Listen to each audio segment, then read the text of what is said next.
प्रधानमंत्री नरेंद्र मोदी ऑस्ट्रेलिया की सफल यात्रा के बाद पहुंचे न्यूजीलैंड। ऑकलैंड में अपने समकक्ष के साथ करेंगे द्विपक्षीय वार्ता, भारत वंशियों में उत्साह। केंद्रीय शहरी कार्य राज्य मंत्री तोखन साहू ने रांची के झीरी बायोगैस प्लांट का किया निरीक्षण। केंद्रीय ग्रामीण विकास मंत्रालय के संयुक्त सचिव ने गुमला में योजनाओं के लिए जानकारी। रांची यूनिवर्सिटी आज से मना रहा है अपना 67वां स्थापना दिवस। 3 दिवसीय समारोह के पहले दिन नाटक और नृत्य के जरिए दिखी यूनिवर्सिटी की गौरव गाथा। और एशियन गेम्स 2026 के लिए भारतीय महिला हॉकी टीम में राज्य की 4 बेटियों का चयन। सलीमा टेटे फिर संभालेंगी कप्तानी।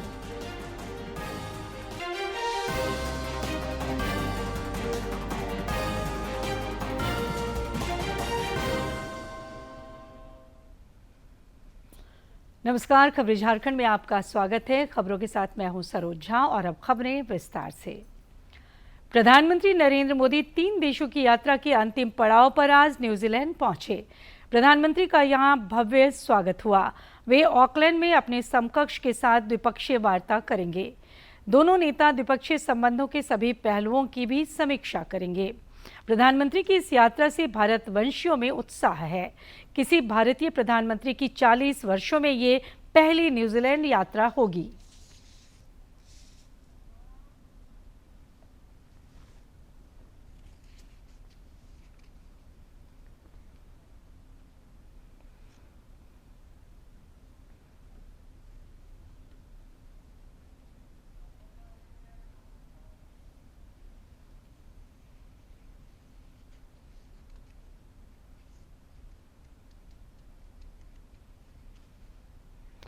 भारत और न्यूजीलैंड के बीच मुक्त व्यापार समझौता एफडीए सिर्फ एक व्यापारिक समझौता नहीं है, बल्कि दोनों देशों के रिश्तों में एक ऐतिहासिक अध्याय है।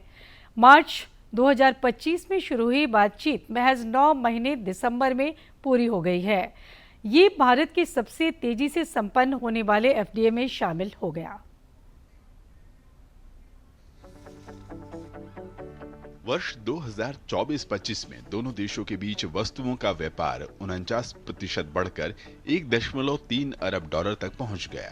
भारत का न्यूजीलैंड को निर्यात 711 मिलियन डॉलर रहा, जबकि सेवाओं का निर्यात 13% बढ़कर 634 मिलियन डॉलर तक पहुंच गया।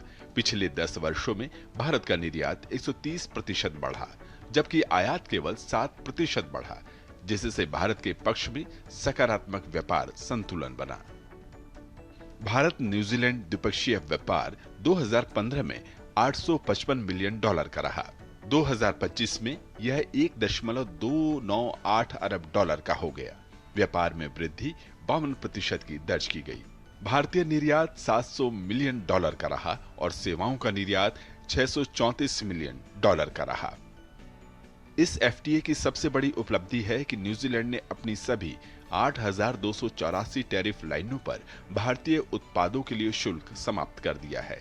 यानी भारत के 100% निर्यात को शून्य शुल्क पर बाजार मिलेगा। इससे वस्त्र, परिधान, चमड़ा, जूते, इंजीनियरिंग उत्पाद, फार्मा, प्लास्टिक, रबड़, कृषि उत्पाद और प्रसंस्कृत खाद्य क्षेत्र को बड़ा लाभ मिलेगा। इस एफटीए से भारत को बड़ा फायदा होगा, जिसके तहत 100% निर्यात पर जीरो ड्यूटी, 15 वर्षों में 20 अरब डॉलर का निवेश, 118 सेवा क्षेत्रों में बाजार पहुंच, 139 क्षेत्रों में एमएफएन दर्जा, 5000 कुशल पेशेवरों के लिए वीजा, स्टेम छात्रों के लिए 3 वर्ष तक पोस्ट स्टडी वर्क वीजा, हर साल 1000 युवाओं को वर्किंग हॉलिडे वीजा। फार्मास्यूटिकल क्षेत्र में विश्वसनीय नियामकों के प्रमाणन को मान्यता देने की व्यवस्था से भारतीय दवाओं और मेडिकल उपकरणों को तेजी से मंजूरी मिलेगी। भारत सरकार ने कृषि क्षेत्र में बड़ा संतुलन साधा है। भारत ने डेयरी, दूध, दही, चीज, चीनी, प्याज, चना, मक्का और कई संवेदनशील उत्पादों को समझौते से बाहर रखा है। यानी करोड़ों भारतीय किसानों के हितों की रक्षा की गई है।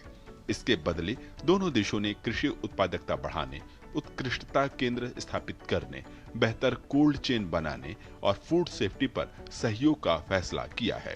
कीवी, फल, सेब और शहद के लिए विशेष व्यवस्था बनाई गई है। सेवाओं और पारंपरिक चिकित्सा के क्षेत्र में यह समझौता ऐतिहासिक माना जा रहा है। पहली बार न्यूजीलैंड ने आयुर्वेद, योग और पारंपरिक चिकित्सा सेवाओं पर अलग समझौता किया है। इसके जरिए आयुष योग प्रशिक्षकों, भारतीय शेफ, संगीत शिक्षकों, IT इंजीनियरिंग और स्वास्थ्य सेवा पेशेवरों के लिए अवसर बढ़ेंगे। बौद्धिक संपदा अधिकार के तहत भारत के GI उत्पादों को यूरोपीय स्तर की सुरक्षा देने के लिए न्यूजीलैंड अपने कानूनों में बदलाव करेगा। फ्री ट्रेड एग्रीमेंट दोनों देशों के बीच महज एक व्यापारिक समझौता नहीं, बल्कि तमाम क्षेत्रों में दोनों देशों के बीच में व्यापक रणनीतिक आधार तैयार करता नजर आता है। FTA में भारत ने अपने संवेदनशील क्षेत्र जैसे कृषि और डेयरी का बहुत ध्यान रखा है, तो छोटे मझोले उद्योगों के लिए एक बड़ा व्यापक बाजार न्यूजीलैंड का खुलता हुआ नजर आ रहा है। FTA का आधार और प्रधानमंत्री मोदी की मौजूदा यात्रा दोनों देशों के आपसी संबंधों को नई ऊंचाइयों तक ले जाने में मददगार साबित होगी। कैमरा सहयोगी के राणा के साथ मैं Aryan Pratap Singh, Auckland, New Zealand, DD news के लिए। इससे पहले प्रधानमंत्री नरेंद्र मोदी ऑस्ट्रेलिया में कई कार्यक्रमों में शामिल हुए। दोनों देशों के बीच कई ऐतिहासिक समझौते भी हुए। ऑस्ट्रेलिया दौरे के समापन से पहले प्रधानमंत्री ने मेलबर्न क्रिकेट ग्राउंड पहुंचकर भारत ऑस्ट्रेलिया खेल साझेदारी को नई दिशा देने वाली पहल में भाग लिया। प्रधानमंत्री नरेंद्र मोदी ने अपनी ऑस्ट्रेलिया यात्रा के दौरान ऐतिहासिक और प्रसिद्ध खेल मैदान मेलबर्न क्रिकेट ग्राउंड का दौरा किया। ये दुनिया के सबसे प्रसिद्ध खेल मैदानों में से एक है। प्रधानमंत्री मोदी के साथ ऑस्ट्रेलिया के प्रधानमंत्री एंथनी एल्बनीज़ी भी मौजूद थे। इस दौरान प्रधानमंत्री ने ऑस्ट्रेलिया के पूर्व क्रिकेट कप्तान स्टीव वॉस से मुलाकात की और उन्हें उनकी पिछली मुलाकात की एक तस्वीर भी भेंट की। प्रधानमंत्री ने ऑस्ट्रेलिया की पूर्व महिला क्रिकेट कप्तान लिसा स्थालेकर से मुलाकात की। लिसा भारतीय मूल की पूर्व ऑस्ट्रेलियन क्रिकेटर हैं। पीएम ने ऑस्ट्रेलियाई रग्बी खिलाड़ियों से भी इस दौरान बातचीत की। प्रधानमंत्री नरेंद्र मोदी ने स्टेडियम में प्रशिक्षण ले रहे युवा खिलाड़ियों से भी मुलाकात की और उनसे बातचीत की। उन्होंने नई पीढ़ी के खिलाड़ियों का उत्साह बढ़ाया। दोनों प्रधानमंत्रियों ने इस ऐतिहासिक मैदान का दौरा किया। ये दौरा भारत और ऑस्ट्रेलिया की दोस्ती और सांस्कृतिक संबंधों को मजबूत करने में क्रिकेट की खास भूमिका को दर्शाता है। प्रधानमंत्री नरेंद्र मोदी ने ऑस्ट्रेलियन पीएम के साथ शेन वॉन स्टैंड का भी दौरा किया। शेन वॉन ने ऑस्ट्रेलियाई टीम के लिए कप्तानी की थी। उनकी पहचान दुनिया भर में लेग स्पिन की जादूगरी की वजह से रही है। उनके नाम टेस्ट क्रिकेट में 708 विकेट है। उनका रिकॉर्ड श्रीलंका के स्पिनर मुरलीधरन ने तोड़ा था। स्पोर्ट्स भारत और ऑस्ट्रेलिया के संबंधों की एक मजबूत कड़ी है। आज प्रधानमंत्री एल्बनीज़ी के साथ India Australia sports collaboration road map launch करना मेरे लिए बहुत ही खुशी की बात है। इसके तहत हम क्रिकेट के साथ अन्य खेलों में भी सहयोग मजबूत करेंगे। Sports training, sports science and technology के साथ मिलकर के हम आगे बढ़ेंगे। ऑन फील्ड के साथ साथ ऑफ फील्ड पार्टनरशिप भी मजबूत करेंगे। भारत में हमने सिर्फ टेक्नोलॉजी ही नहीं, स्पोर्ट्स को भी डेमोक्रेटाइज किया है।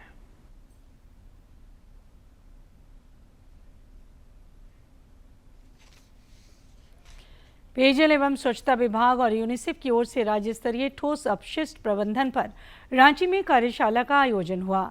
कार्यशाला में विभागीय मंत्री योगेंद्र प्रसाद शामिल हुए।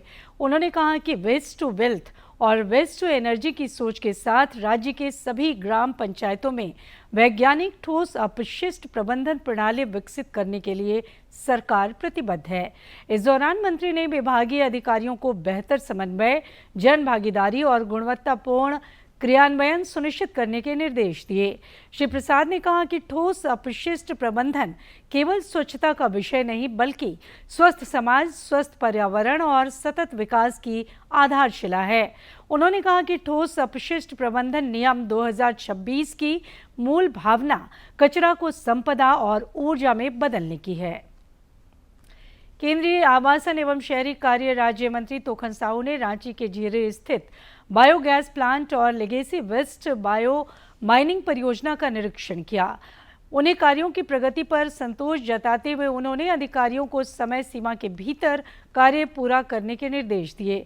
उन्होंने कहा कि ये परियोजना कचरा प्रबंधन की दिशा में एक महत्वपूर्ण कदम है।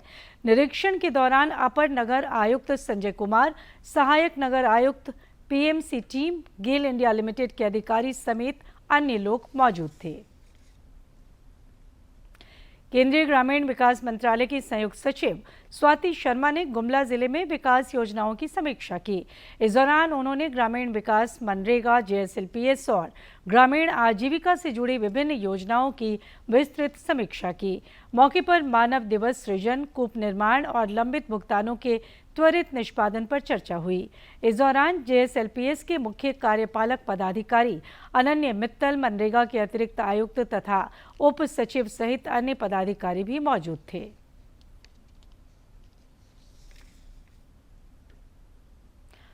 रांची के इटकी टीबी सैनिटेरियम परिसर की 50 एकड़ भूमि पर all India institute of Ayurveda स्थापित करने का प्रस्ताव तैयार किया गया है। इसमें अस्पताल, मेडिकल कॉलेज और योग केंद्र विकसित होंगे। आयुष मंत्रालय की टीम ने कल स्थलीय निरीक्षण किया है और संभावना है कि इससे संबंधित प्रस्ताव केंद्र सरकार को भेज दिया जाएगा। ये केंद्र खुलने से झारखंड के साथ ही पड़ोसी राज्य छत्तीसगढ़ के रोगियों को भी फायदा होगा। और प्रधानमंत्री नरेंद्र मोदी द्वारा तेल की खपत कम करने की अपील और इलेक्ट्रिक व्हीकल को बढ़ावा देने की पहल से प्रेरित होकर दुमका इंजीनियरिंग कॉलेज के बीटेक फाइनल ईयर के छात्रों ने इलेक्ट्रिक व्हीकल पर आधारित 12 इनोवेटिव मॉडल तैयार किए हैं। दुमका इंजीनियरिंग कॉलेज के प्राचार्य डॉक्टर गणेश शंकर ने बताया कि छात्रों ने जिन 12 मॉडलों को तैयार किए हैं, ये सभी संथाल परगना की आर्थिक और भौगोलिक स्थिति के आधार पर सर्वेक्षण और आकलन के बाद तैयार किए गए हैं। उन्होंने बताया कि इन मॉडलों में 2, 3 और 4 व्हीलर के अलावा ambulance, standing cycle, electric water cleaning robot तथा नेशनल हाईवे पर इलेक्ट्रिक व्हीकल चार्ज करने के लिए डायनेमिक वायरलेस चार्जिंग सिस्टम शामिल है। Pond cleaner robot, pond cleaner electrical के द्वारा स्वचालित है और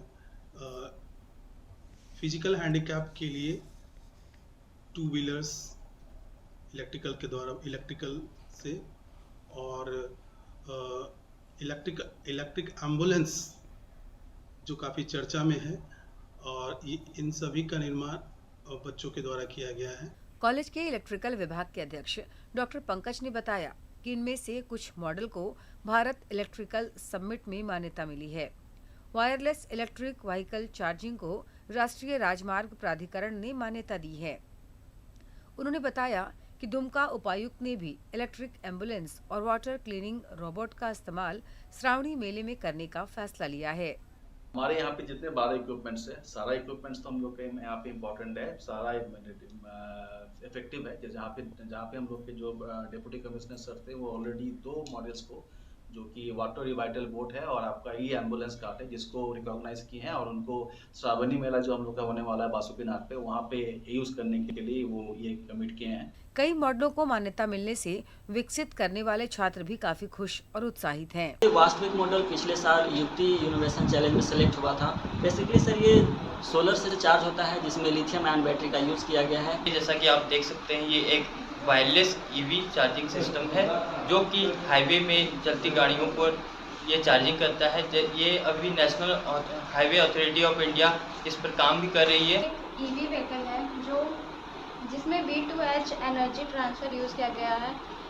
ये व्हीकल डीसी एनर्जी को एसी में कन्वर्ट करता है, जिसको हम लोग एज अ जनरेटर भी यूज़ करते हैं।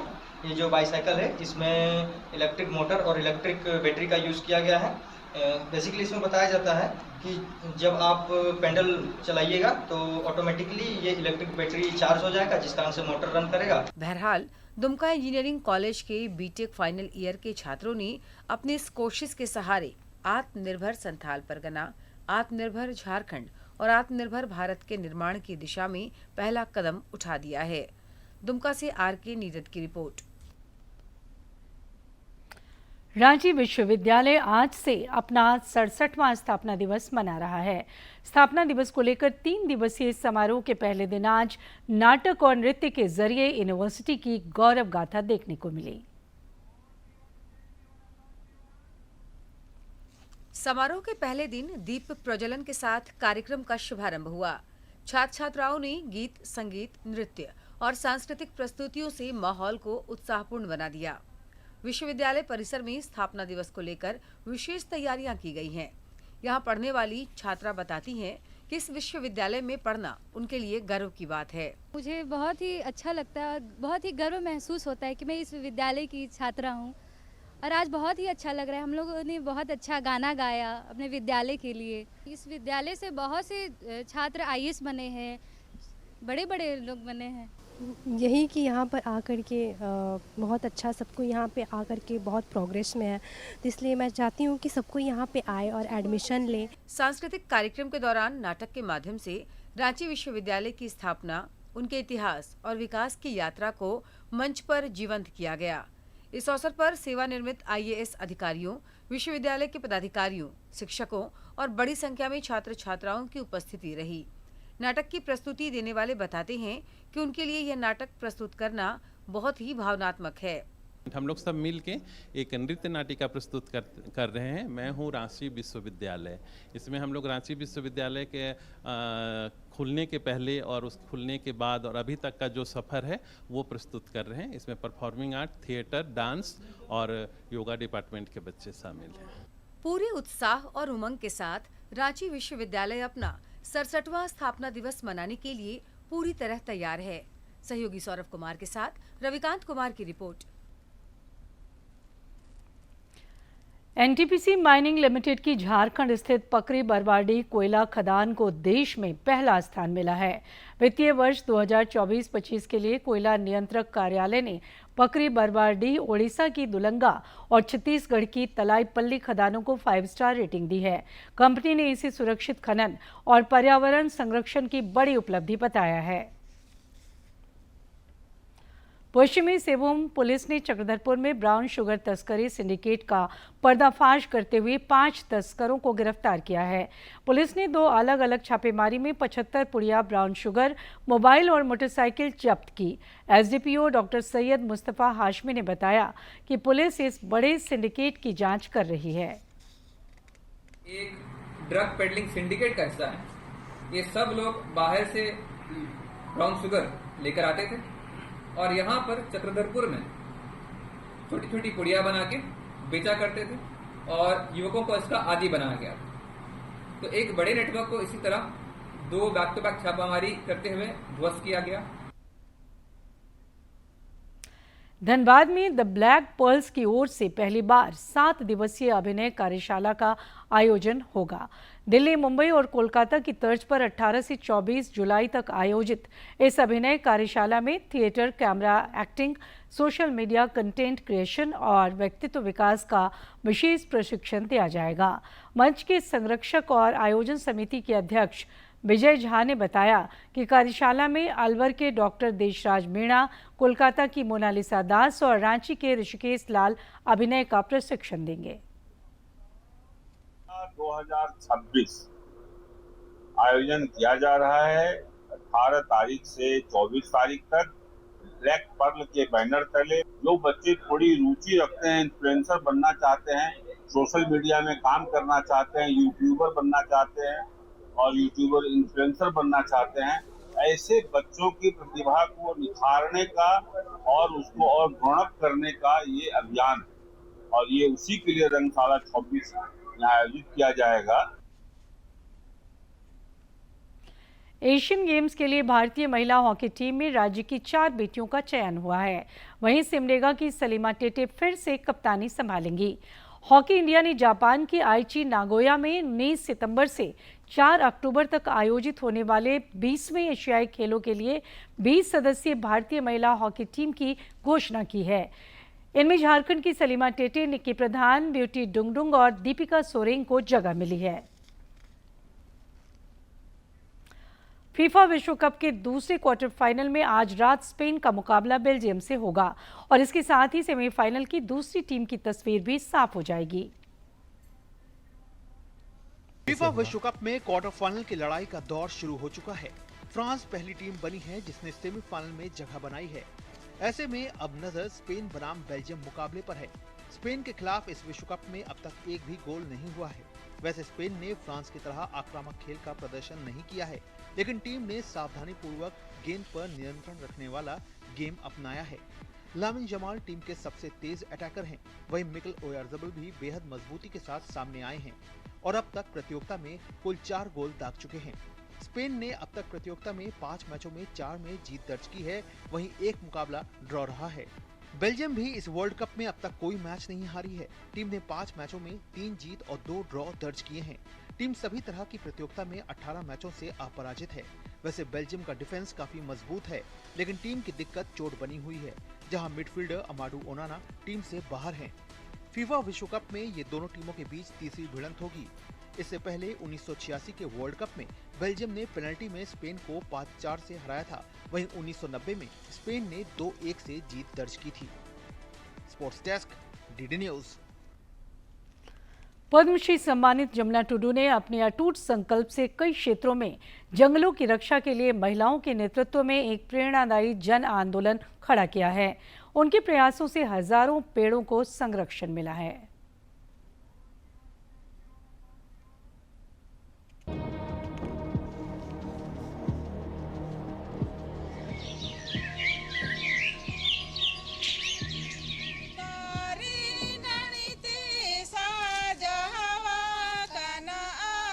झारखंड खूबसूरत है, घुमावदार रास्ते, पहाड़, नदियां, झरने, बहुत कुछ है इस धरती पर। लेकिन एक ऐसी जगह आज हम जा रहे हैं जहां पर एक महिला ने जंगलों को, पहाड़ों को बचाने का जिम्मा उठाया और आज लोग उन्हें लेडी टार्जन कहते हैं।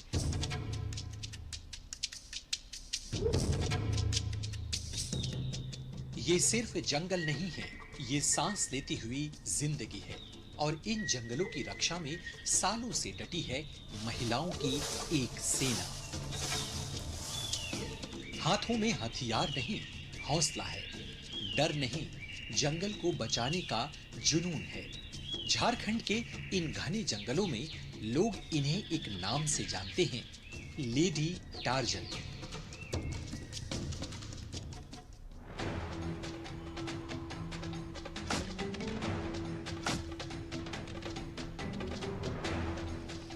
एक समय था जब इन जंगलों में लकड़ी माफियाओं का खौफ था। रात होते ही पेड़ गिरते थे और धीरे धीरे जंगल गायब हो रहा था। लेकिन उसी दौर में एक महिला ने फैसला किया, अब जंगल कटेगा नहीं, और यहीं से शुरू हुई जमुना टुडू की लड़ाई।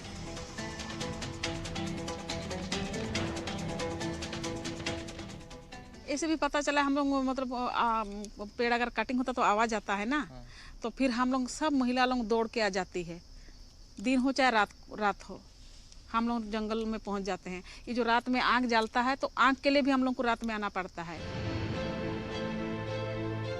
आज जमुना टुडू अकेली नहीं है, अब उनके साथ काफी महिलाएं जुड़ चुकी हैं, जो दिन हो या रात इन जंगलों की पहरेदार बन चुकी हैं।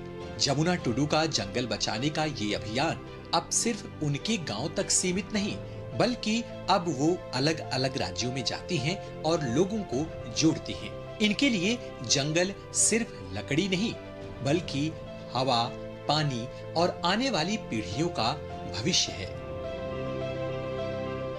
गांव-गांव में मुझे जाना पड़ता है, गांव में जाना पड़ता है, दूसरा ब्लॉक में, दूसरा तीसरा जिला में, दूसरा तीसरा स्टेट में भी जाती हूँ। अभी झारखंड छोड़ के हमने राजस्थान में, हरियाणा में, उसके बाद उड़ीसा में, उत्तर प्रदेश में, उस सब जगह में भी मैंने जंगल को सुरक्षा करने के लिए लोगों को जागृत करने का काम कर रही हूँ।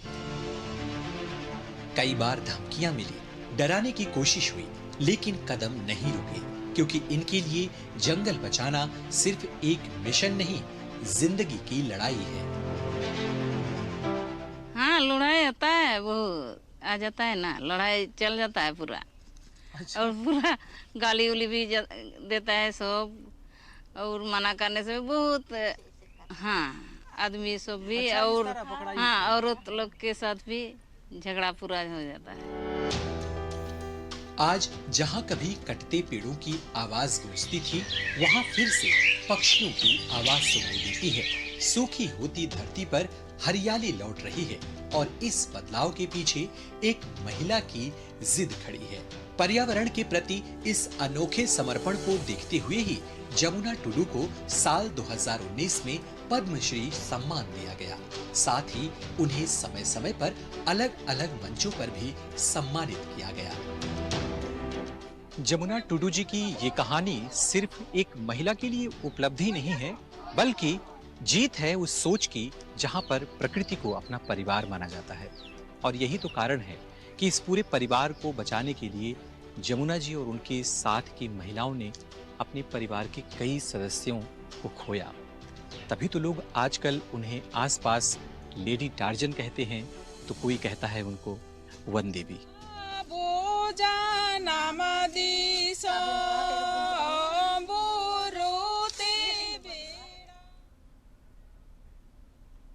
और अब मौसम। राजधानी रांची समेत राज्य के कई इलाकों में 16 जुलाई तक हल्के से मध्यम दर्जे की बारिश की संभावना है। इस अवधि में कई इलाकों में आंधी और वज्रपात की भी आशंका है, जिसे लेकर मौसम विज्ञान केंद्र ने चेतावनी जारी की है। केंद्र के अनुसार 13 जुलाई को राज्य के संथाल, कुल्हान और कोयलांचल इलाके में भारी बारिश की संभावना व्यक्त की गई है। इन इलाकों में अभी भी कई जगहों पर सामान्य से 50% कम बारिश दर्ज की गई है। ऐसे में अगर ये बारिश की संभावना सही साबित होती है तो किसानों के लिए वरदान साबित होगी।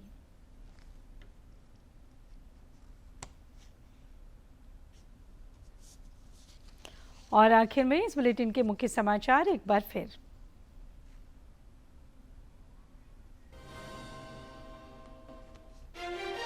प्रधानमंत्री नरेंद्र मोदी ऑस्ट्रेलिया की सफल यात्रा के बाद पहुंचे न्यूजीलैंड। ऑकलैंड में अपने समकक्ष के साथ करेंगे द्विपक्षीय वार्ता, भारतवंशियों में उत्साह।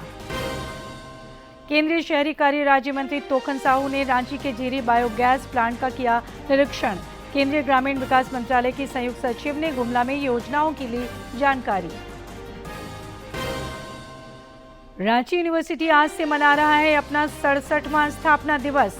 3 दिवसीय समारोह के पहले दिन नाटक और नृत्य के जरिए दिखी यूनिवर्सिटी की गौरव गाथा। और एशियन गेम्स 2026 के लिए भारतीय महिला हॉकी टीम में राज्य की 4 बेटियों का चयन। सलीमा टेटे फिर संभालेंगी कप्तानी।